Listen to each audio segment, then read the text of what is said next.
You talk about ramping. I don't want to interrupt you, Health Secretary, but you talk about ramping up. And yet, if you go back to January the 23rd, when COVID-19 first became a problem for the world and Wuhan was locked down, you were in the House of Commons and you made a speech in which you made it quite clear that we were completely prepared. Let's have a look at the clip.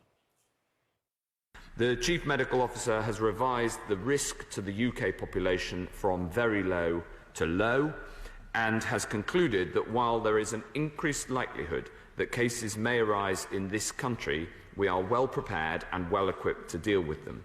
The UK is one of the first countries to have developed a world-leading test for the new coronavirus. The NHS...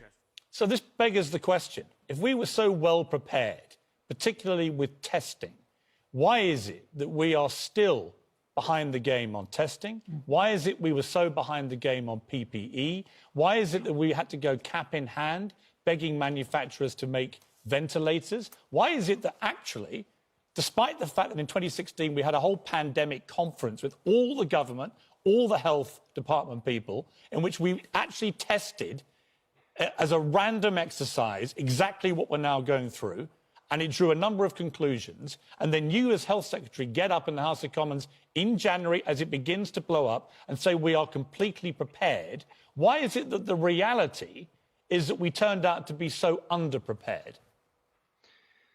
That's not true. And that is true. Well, it's not, and I'm about to... But it's plainly true, isn't it? You haven't had enough PPE, you haven't got enough tests, you didn't have enough ventilators. What was it you were prepared for? Piers, I think you're slightly misjudging the public mood, because I've come on I don't give a damn about the public mood. I care about you answering my questions. This is a national emergency. People want to hear the answers to your questions rather than you just asking another... Stop playing that game with me, Mr. Hancock. With the greatest of respect to you, you're just buying yourself a bit of time. And the reality is, when you got up and said that you were properly prepared, actually, I would admire you more if you just admitted you weren't properly prepared, rather like Emmanuel Macron has admitted that they weren't prepared. But your resolute refusal to concede that you've made any mistakes here, that grates with me, and I think that also misjudges the public mood, to quote your phrase. I'm now going to answer the previous question and then that question, and you're not going to interrupt me, OK? Let me speak, because that is the purpose of... You don't actually run this show, but I will actually let you answer the questions. Go on. You just interrupted me again. You don't decide how I do an interview, but off you go. No, but I'll decide what I say as Health Secretary. Sure, and I'll challenge it. You do your job and I'll do mine.